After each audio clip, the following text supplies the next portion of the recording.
Hi, I'm Lori Flaquer of Soltar Solutions, and I'm so excited to be here with you today. Welcome, everyone that's on, and I'm going to just jump right in.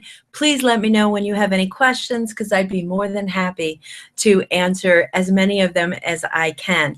So first of all, what I've noticed about being, or what I've learned about being in the publishing world is that selling books, it's not that easy. It's not easy at all. And a lot of authors that come to me, they've tried to market their books on their own, and they haven't been very successful at it. Some of them have actually been more successful than they think they've been, but the reality is they're not anywhere near where they want to be. And I feel like what I can do is to help people understand how they position themselves to sell books. And one of the ways that I was able to learn to do this was to work with Jack Canfield, to study with Jack Canfield, I should say, study with Jack Canfield and Patty Aubrey and learn about how they built that Chicken Soup for the Soul brand. And also to work with Steve Harrison and attend the National Publicity Summit. I learned a ton about book marketing from that, and also being part of Steve's $1 Million Author Club, which was another thing that really helped me to understand. But the way that I learned the most about book marketing was actually doing it. So when we look at it, there's nothing like practical knowledge. There's nothing like actually jumping in and making it happen. And I've been able to do that, I'm really happy to say. So one of the things that I think is really important is for people who are authors to develop a strategy. And that strategy first would be to understand, set goals. Where do they want to go and what do they want to do? When they have those goals firmly in place, everything else becomes easier. So one of the ways that I recommend that they do that is to actually figure out what their power focus goal or their breakthrough goal would be. What would that one goal, that one thing that they would focus on, what would that do for their career? And often for most authors, they say, well, it's bestseller status, which I think is a great idea. So I'm going to give you some tips on how to reach bestseller status. And I've been able to help 50% of the authors that I work with actually achieve bestseller status using the methods that I'm going to talk about today. So the first thing after setting goals is then when you're the best thing that I know about marketing books, and the easiest way I know to market book, is to start your marketing before you start your writing. Now, I know this is probably counter to what everybody else thinks. They're going to sit down, they're going to pound those keys, and they're going to create the book of their dreams, and then they're going to try to sell that. And that, while it works for some people, I've noticed that for most people, that is not an effective or efficient strategy. One of the best strategies I know is to create your marketing plan prior to writing your book. The reason this is so important is because people need to understand exactly who they're writing for. So my first tip is to understand who your audience is. Really try to get insight into what their daily life is like. What are their challenges? What are their goals? Who are they? Where do they live? What are they thinking? What are they experiencing? What would they like to have happen in their life? What are their, like, in their wildest dreams? What would take place? What would happen for them? And what would be the result of that? You know, where do they see themselves in 5 years, in 10 years, in 15 years? If you understand that, then you can understand how to write books for them, write books that really speak to them. The other thing is, why you? I always ask my authors, why you? Why are you the person to deliver this information? So when you think about them, what they need, what their lives are like, what's important to them, and then you think, why are you the person to deliver that information? It's going to scale your book to make your book be very succinct to a specific audience and be delivering a specific thing. That's really important in being able to market. If you understand who you're marketing to, the rest of it really kind of falls into place. Then you understand where they are, you understand their language, you understand how to approach them. All of those things make your marketing easier, quicker, more cost effective, and more efficient. So it's important, first of all, first and foremost, to understand who you're writing for. The next tip I'm going to give you, which is a tip that it's really interesting because I don't think a lot of people think like this. Thinking or understanding that your primary audience may not be the reader. So that right there is going to really expand the way that you're thinking about things. If you are writing for a corporate audience, take into consideration the person who's making the purchasing decision may not be the end user. They may not be the reader. This purchasing manager may be interested in purchasing your book because it's going to further their organization. Maybe it's going to deliver information to their employees, to their managers, even their CEOs, that's going to help move their business forward. It could also be, very possibly, a book that would be distributed to their customers or their vendors. So it's important to take into consideration how you're writing for that end user, but actually getting the yes from the person who's doing the purchasing. Now, people out there that are writing children's books, yes, they're writing their books for children. That message has to be delivered to children in a way that they understand, that they appreciate, and that's entertaining to them. However, your primary market are parents, grandparents, aunts, uncles. It's not the children. So you take into consideration, what message do you want? Do they want, the person who's purchasing the book, do they want the children to have? And that's what you focus on. And really understanding those messages, you get down and you talk to the parents and you find out, what's going on with the parents. The grandparents have a different perspective. Everyone has a different perspective. The more you can understand those different perspectives, the easier it's going to be to sell those books. Another thing is that I'm looking down at my notes here because I have some of this written out. I don't remember all this stuff in my mind. But the other thing is maybe your books would be a great gift. If you think about how many books are actually purchased for gifts, I think it's really significant. So clearly, if you're writing a book that would be a great gift, the person who's purchasing the book is probably not going to be the reader. However, sometimes when you read a book and you like the book so much, you buy it for your friends. So that's another thing to take into consideration. But certain books, I think, have a great message for friends. So you want to celebrate that friend, you buy a book necessarily that talks about how great friendship is. Or your mother, you buy a book about how great being a mother is and how valuable that is. So that's one of the things to look at is how is your message tailored to these different markets, so you're actually creating books that are gift books.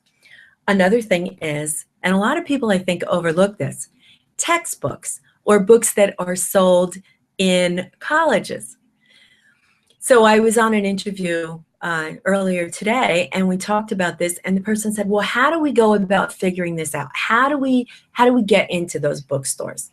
And often I think that we have to take into consideration that the bookstores don't usually choose the books. The instructors choose the books. So if we have a book that is giving information maybe on entrepreneurship, maybe it's even about how to market books, or maybe it's how to be a better writer, whatever it is that we're really talking about, we can potentially go to instructors and ask them, is this a book that you might be interested in? First and foremost, try to develop a relationship first, and also think locally. Because usually people will want to do business with people that they know locally. Maybe you can even speak for one of the classes. So that would be another good way to go about selling books.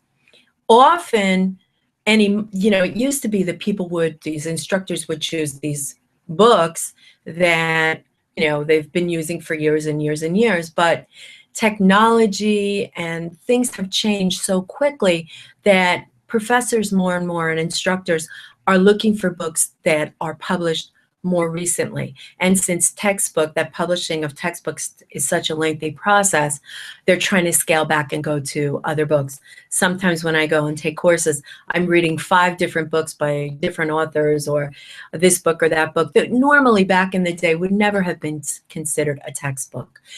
And when we're selling to bookstores, we have to remember that we have to get, first of all, the yes from the instructor, then we have to deal with the bookstore, and we have to provide information for the end user, which is the student. So it's a good thing to keep in mind. Retail establishments are great. They provide bulk sales for books. And often we can go and we can speak to the people in those retail establishments and get the books sold directly. One of the things I think it's really important to take into consideration is most books are not sold in bookstores. 75% of all books are sold outside of bookstores, which is good news for authors because bookstores seem to be going away. But when I look at that, it makes me think that very possibly people are not thinking of purchasing a book while they're in the process of purchasing it. So for instance, you go to buy a baby gift and you see this cute book and you purchase the book to go along with the baby gift. Or sometimes I'm over in Kinko's and I'm waiting for my stuff to be processed, and I find myself looking around the book section, and I'll usually pick up a book because those books are specifically for small business owners, and I usually can find something I want there. So there again, I'm purchasing books in places that are not bookstores. So we have to keep in mind that we really can't think about our books being sold only in bookstores.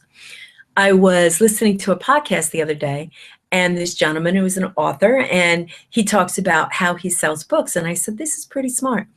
He sells his books in the hairdresser where he gets his hair done because his hairdresser really likes his books, and she recommends his books to the people that are there.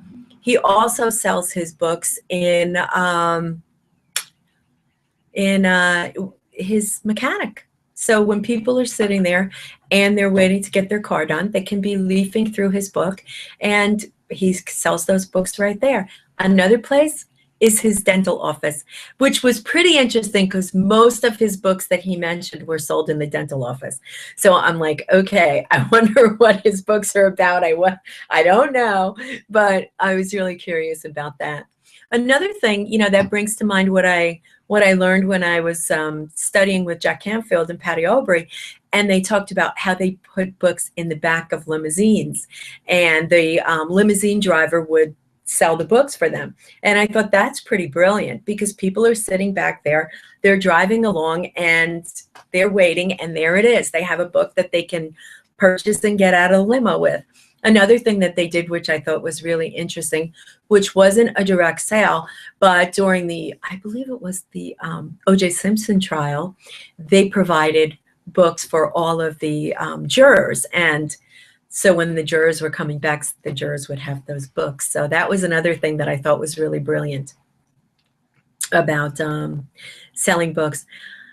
I recently came in contact with an author who I thought had a brilliant, brilliant marketing campaign. When we think, the tip that I'm going to go to right now is have a story. It's really important to have a story that relates to your book. And remember, a story, it's not just one story. It could be many stories. It's just that we have to mix and match the stories for the person that we're speaking with. So you have those stories kind of at ready, and when you're talking to people, you can deliver the stories out to them. So I was listening, again, a podcast, and there he was, and I contacted him because I said, this guy's a brilliant marketer. His name is Gary Goldstein, and he was in jail. His book is called Jew in Jail, and when he got out, he wrote this book.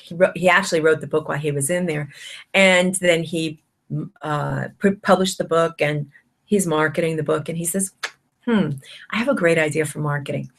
He bought himself an outfit that looks like an inmate's outfit, you know, the black and white stripes.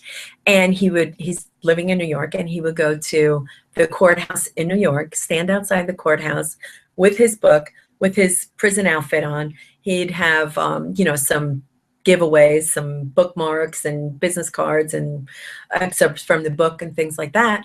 And he'd give those away. And he was able to get a lot of media like that. So when you think about it, someone standing outside with a book and this outfit on, you're going to have to go over and talk to them. You have to know what's going on.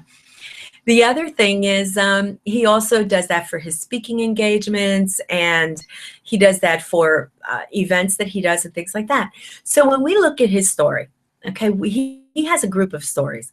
First of all, he's Jewish, so he can go and he can speak at the Jewish community centers and the Jewish groups. The other thing is he was in jail, so he can go and speak to the legal beagles.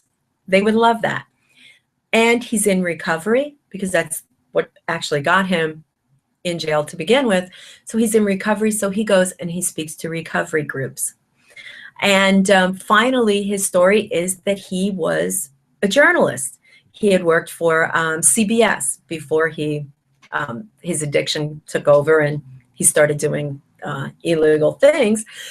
But he's a journalist, so he can go and he can speak to journalists. So now the stories all intertwine together, but those stories, if you try to hit somebody with all of those stories at once, it's not going to work. You give them an entree into your story, and then the other stories can come to the surface.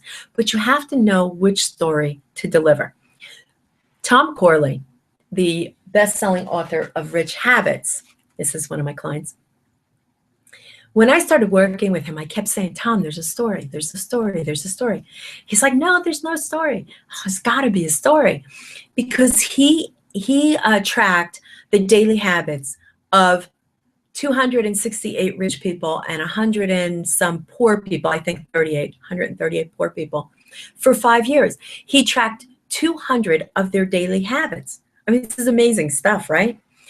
I'm thinking, why would somebody do that? So he told me this story about how he went about doing that. But I wasn't really buying that was the real story. Anybody that goes to that length, it was more than just a casual conversation. So finally in April, I start working with him in February. And finally in April, I asked him one Saturday morning when we're having our meetings, I said, Tom, there's got to be a story. He goes, yes, there's a story. So he tells me the story. I'm like, Tom, that's the story you have to tell people. That's the story that's going to get the media's attention. That's the story that's going to give your book legs. It's like, oh, I don't want to tell the story. I don't want to upset my father. I'm like, well, you need to talk to your father because we need this story. This story is going to get you where you want to go. So anyway, he goes, he talks to his father. He comes back. He goes, all right, I'll tell this story. So luckily, he had been contacted by Yahoo Financially Fit. Farnoosh Torabi contacted him and wanted to interview him. He told the story that time on that video, and we got 2.2 million hits on that one Yahoo video in 24 hours.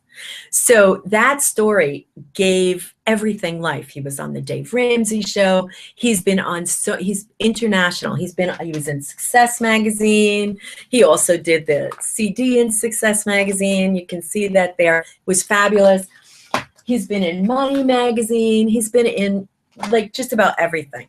He's now as a contributor for Business Insider, but every single media outlet, every interview, everything he does, they start out with his story. So his story is very gripping. And the story is they were very wealthy.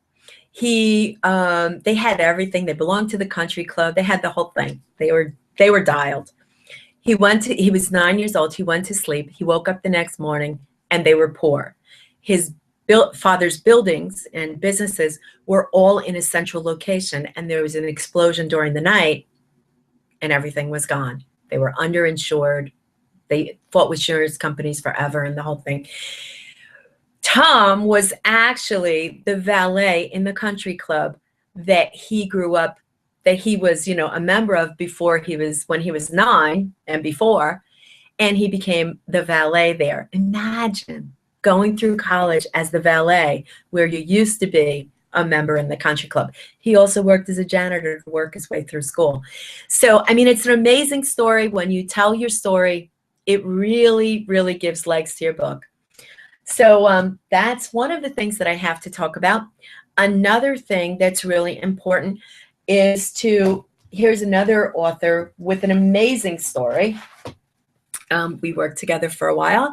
She has a story. This is a phenomenal book. Unfortunately, her niece committed suicide, and she was so upset about it. She was on her way back from a canceled event, and in the plane, she wrote the book.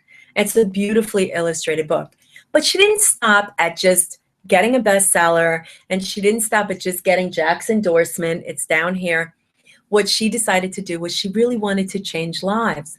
And the way that she went about changing lives was she held the largest simultaneous book reading in the world. So she holds the Guinness, her name is Miriam Laundrie. She's a wonderful, wonderful woman. She's writing her second book now. Miriam Laundrie, she holds the Guinness Book of World Records for having the most people read her book simultaneously. So this is somebody that really thought outside the box. Now she has an amazing story. She's an international bestseller. So I'm so proud of Miriam, and it's great that she's my friend, and I have this wonderful book, and have it signed to me, and it's great. And I can't wait for her next book. So this is awesome. Star Pillmore, another one of my authors, Fun with Visualization. She came to me with this idea. I love this story. She came to me with this idea, and she didn't even really think of writing a book. And she started telling me about this idea, and she has such an unusual program and such an unusual concept that I said, "Do you have that written down?" And she's like, "No, I don't have it written down." So we started writing it down, and 2 months later, she had the book and also the coaching program. So here that is. And she takes clients through this Fun with Visualization program, which is absolutely amazing. Star is going to be at Business on the Beach training with me, which will be really, really fun. Yudi Sid also is going to be there, and she's going to be doing the media training. And what we're going to be talking about is how you can take being an author and become not just a best-selling author, but an author who actually sells books. It's really important that you have a plan for consistency, because right now there's so many strategies out there. Basically, pretty much anybody could put a strategy together to get a best-selling book. However, everyone cannot put a strategy together to get consistent book sales. Tom, in the 3 years, that he was marketing his book, he was able to sell 1,000 books.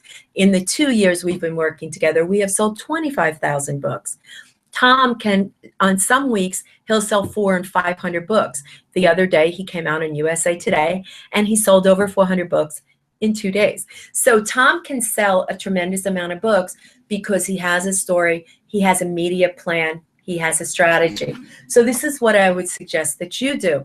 Consider coming to Business on the Beach, joining us in the Dominican Republic. We spend 5 full days focusing on your book, your marketing. You come out with a master plan. We also talk about content marketing and how important content marketing is.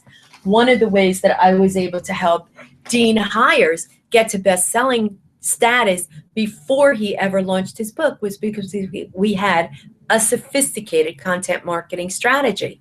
But we hit 3 categories right away before we ever released the book. Not only that, we had developed 2 different sets of products before we released the book. So when we released the book, we also released our product launches. And these products were sold before we ever had that book released. So we just basically were waiting to deliver the products. They were already sold. We had to deliver them. But we did that, and Dean was able to take a speaking engagement from a few $1,000s into the $10,000 range with the product sales. So it's a way that you can really move yourself forward. These are the kind of things that we discuss at Business on the Beach. Also, we talk about media training, because if you listen to many of these people out there, many best-selling authors, they'll say that the way that they got their best-selling status and were able to sell consistently was through the media. So we have to understand as authors, as marketers, as anything, we have to understand how we can get the media attention that's out there, tap into those large audiences with one yes. So that's something that we talk about. And not only that, we create video there, professional video for you and your book. And that video can go on YouTube, it can go on your site. It really takes a marketing campaign to the next level to have that professional video. You leave with a master plan, but it doesn't stop there. It's not just the retreat. It's a one-year program where you're able to join the mastermind calls, which are every 2 weeks. We have guided mastermind calls where we talk about media. We share media contacts. We give Q&A, anything that you're going through, anything that might be holding you back. We talk about subconscious behavior patterns that could be holding you back. And as a group, we share resources, we share ideas, we share speaking engagements, we share whatever we can to move together as a group. So it's very important that you're just not a single person out there trying to make it happen.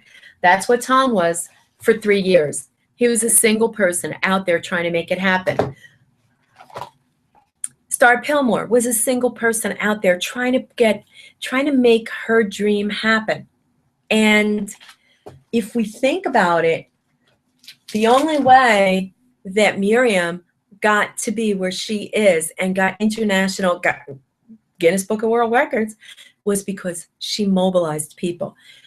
In order to do that, you have to develop those relationships. Business on the Beach allows you to develop those relationships. I highly suggest and invite you to check out Soltar's businessonthebeach.com, where you can learn all about business on the beach. You can learn about book marketing and media training, learn more about me, and absolutely contact me because I'm always here. I'm always working. I just pulled out all these books. You know where my head is. My head is firmly in book publishing and book marketing. And here's Tom's newest book, which is very exciting, Rich Kids, which I absolutely love. Fabulous book. I recommend everybody read it. And so I'm willing to talk. I'm interested in hearing what you have to say. I have tons of articles out there. Visit my blog. Go and check that out, successwithsoltar.com. Also, my YouTube, My Focus Forward. Watch my TV shows. I interviewed Jack Canfield. He's fabulous. Patty Aubrey. She's amazing. Unfortunately, we weren't having the best reception that day. I'm going to have to get her back on. And also, one of the things that I'm just going to say is one of the biggest things that's made a difference to me in my life is to be part of the Canfield organization, to be part of that training group, to understand the subconscious behavior patterns that may be holding us back. I'm going to be doing another broadcast about this, and I'm going to talk a lot about what I learned at Jack's retreat in Maui, what I learned from Patty, what I learned from Jack, what I learned from the other people around me. Breakthrough to Success is coming up in August. I cannot recommend Breakthrough to Success enough. It really is a life-changing experience. So that's what I have to say today. I'd love to hear from you. Get in touch. Let me know what your thoughts are. Ask me any questions. I'm so excited. Thank you so much for joining today. It was really a pleasure. And what do you think? This is my first time. I'm so excited. Thank you. Bye-bye now.